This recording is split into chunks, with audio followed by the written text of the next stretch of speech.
Hello, everybody. Welcome to the Canadian Shield. My name is Sterling. I'm your host.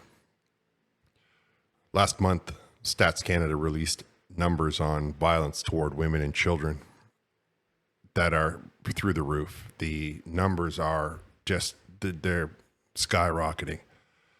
And Parliament has a committee on the status of women, which the Conservatives convened in an emergency session so they could start to talk about this very shocking report and this very shocking increase in violence toward women and children. So the Conservatives invited some people to talk to them about because the Conservative chair invited some people to talk as witnesses to the committee meeting. Now the Liberal Party and the NDP Party are upset because they're going to look horrible when with these stats, when people understand what these stats are. So they tried to they hijacked the meeting. I mean, they had a sitting member of the Peel Police, like the deputy chief was there. They had one witness come all the way in from California who was a first-hand testimony. I mean, she had brought her own pictures of her own, like things that have happened to her personally. And the Liberal Party, along with the NDP, changed the subject of the matter. They said, let's talk about something we were talking about in May when we were talking about abortion. A subject that is a red herring in Canada. Nobody has the restrictions to it. You can do whatever you want. The Supreme Court handed it down. Now I'm going to let you listen to some of it. But before I do, I would encourage you to like, comment, subscribe, hit the notification bell, share this channel with all of your socials. So there was, like I said, this meeting, and the Liberal Party had their agenda when the Liberal NDP had their agenda when they sat down. Now, before the witnesses stormed out, about probably maybe 75 minutes had gone by of the 90-minute that was slotted for the meeting. So I went it down to about 5 minutes, and hopefully it shows you the progression of events, which basically starts normally, and then the first opportunity the Liberals get, they try to hijack, or they successfully hijack the meeting. There is no doubt in my mind, having watched it, and I will tell you where that happens when it happens, that this was a that they planned this coming into this committee. They had absolutely no care whatsoever about the victims of crime that have happened because of the laws that they've enacted. And they are willing to throw all of those people into the meat grinder if it means that they don't look bad. They don't say to themselves, oh, we got to do something. They don't have shame. They don't have shock. They don't feel obliged to correct it. They just don't want you to know. Their whole motivation. All right, so I'm going to let you listen to it, and I will stop it along the way just to keep you up to date and show you exactly what went happening. I'd like to remind all of those in the room, all of the members posing questions, that we are here about intimate partner violence against women, so let's try and keep our focus there. So she said right out of the gate, we're here to talk about intimate partner violence. Let's talk about only that. Seems reasonable, no? So if you're not familiar with procedure, after she said that, she introduced the opposition speaker, who gets 6 minutes. They go around in a circle. Every party gets a turn, depending on how much time they have. So it starts out with 6 minutes, the first person, then 6 minutes is given to the Liberals, 6 minutes is given to the Bloc, and 6 minutes is given to the NDP, and then they allot how much time they have on the second round differently. So the Conservatives took their 6 minutes, the Liberals get the next turn, and this is the woman, this is what she said, so we're 6 minutes in. For coming here and for your incredible testimony. And I want to reassure you, both of you, but especially Kate, because you said that you don't believe that any of us care. And I want to reassure you very much that all of us on this committee care very deeply. So I want to start everything that I say by saying that if anyone tries to say that there's anyone in this room who doesn't care about this issue, I think that they are playing partisan games, because people in this room have spent our lives fighting on this issue, listening to that kind of testimony, and I just want to reassure you of that. In fact, there were witness names added an hour before the meeting so that members didn't even have a chance to plan or prepare what kind of questions we might want to ask. We were not given, any of the members except Conservatives, the opportunity to put forth witness names. has important work to do. And we have done it with great, I have the You to floor, Madam Chair. actually say all I of have the floor. points. I'd like to move a Currently, motion. Anita has the floor. Madam Chair, I would like to move a motion.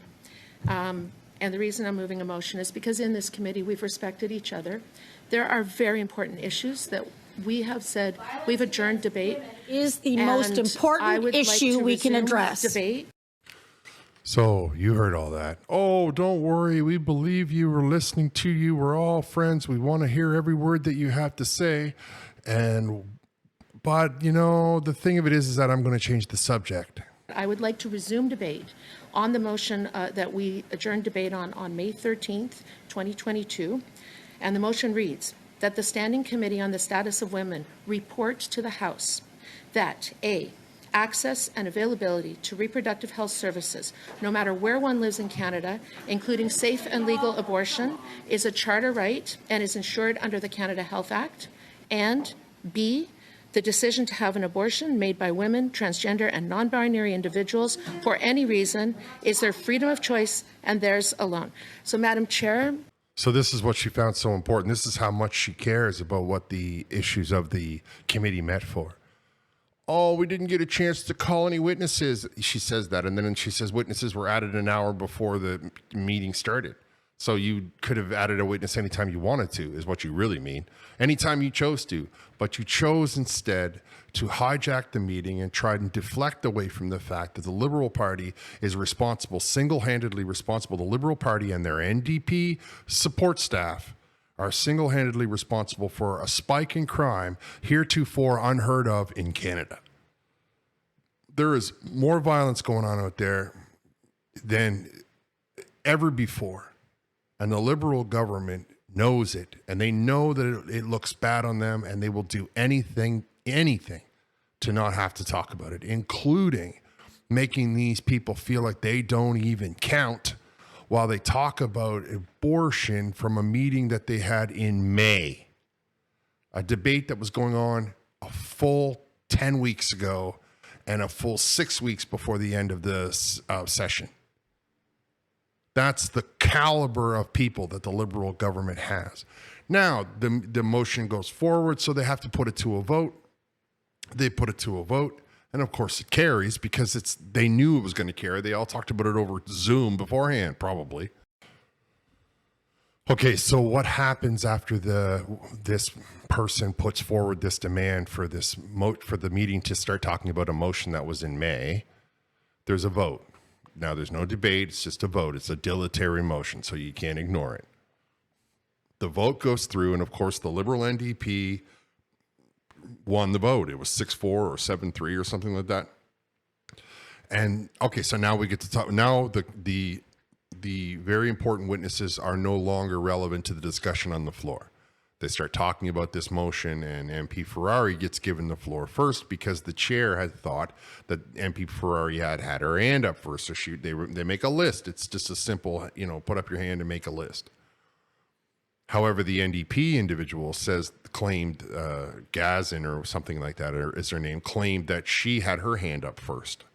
And there is a point of order that goes on, and then that goes back and forth. So you're going to hear the lady call the point of order. It goes back and forth for about 5, maybe 10 minutes. And then you'll hear the Liberal MP who, after the chair makes her final ruling, you'll hear what she does to force the question to be taken away from the Conservatives and given to the NDP, which was part of the plan. I'll let you listen to it. Thank you, Madam Chair. So what people are watching at home right now is we have a debate on the floor. We've called an emergency meeting because Stats Canada released shocking statistics. We've seen an increase 75% in sexual assault since 2015. Total sexual violations against children up 119%. Point of order, Madam Chair. Point of order, Madam Chair. Point of order. Who's doing? Madam Chair? Yes. I would like to challenge your ruling. I see you've made your ruling, but I disagree with it. So I'd like to challenge the ruling of the chair at this time. So then we go to a vote. 6 nays, 3 yays. So that means because MP Atkin out of New Brunswick, who I can't even describe to you how many times I've seen that woman come out to the press scrum and demand that there be more done for women. I cannot even begin to tell you how much of a fake that person is. I am a little bit hostile about it because I can't stand fake. I mean, if you screw up, you screw up. But if you intentionally hide the truth, you're in a different category. And I have absolutely no sympathy for you at all. So now they've decided that the chair's ruling was overturned, 6-3. You heard it, and they're going to take the microphone away from MP Ferrari and give it to MP Gazan, who goes on this rant about how it's all about her being First Nations and everybody in her city is blah blah blah blah blah. It's all designed to be a filibuster. The idea would be that they will put forward this motion because they know that they can't necessarily come back to this emergency meeting right away. So they will put forward this motion to bring up this talk, and then they will do what's called a filibuster. And they thought, well, let's get the NDP to do it because then the Liberals don't look so bad, right? Then they can deflect away from themselves. That's why you heard that woman who introduced it talk about how we're all here on your side and we're all on your team and we're listening to you and we want to be here to support you, but we're going to change the subject.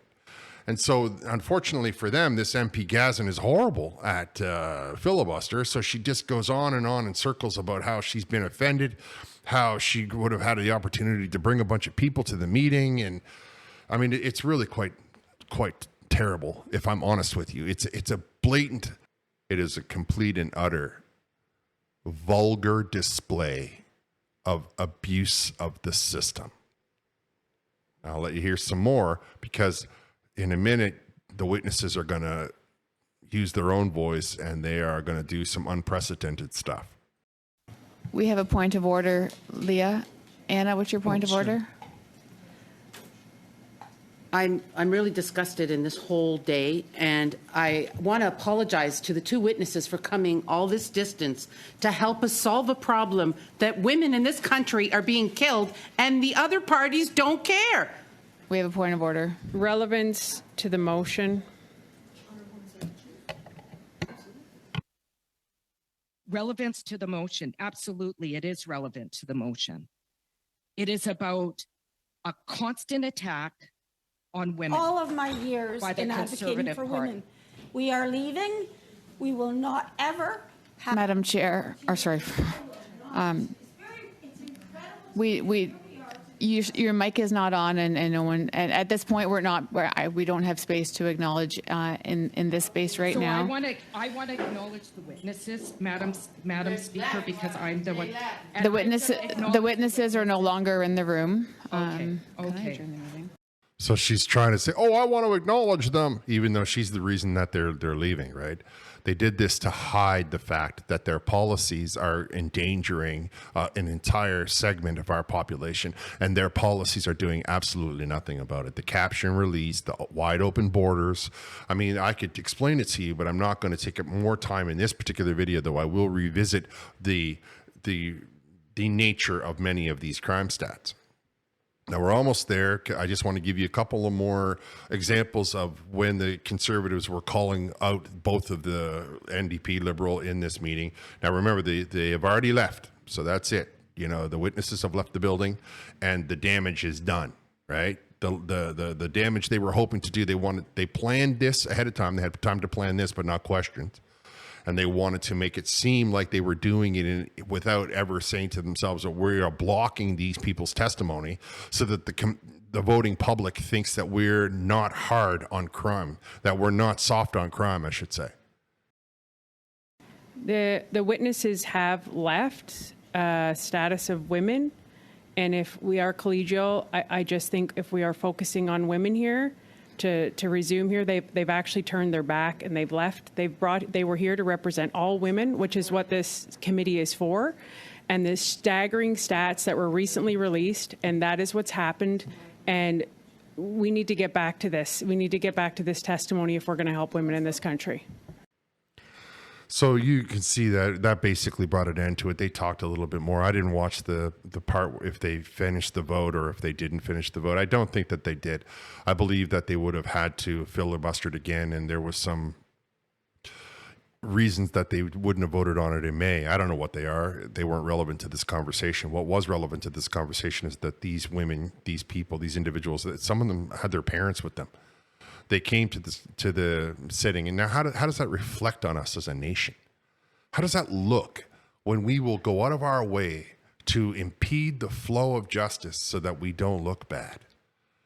Why don't these people, these NDP Liberals, go out of their way to improve themselves? Why don't they go out of their way to improve the standard of living, improve the safety of other people? Why are they so fixated on just themselves? How can they tell themselves that they're being public servants when they only care about themselves? They don't care about the public at large, it seems, in any way, shape, or form.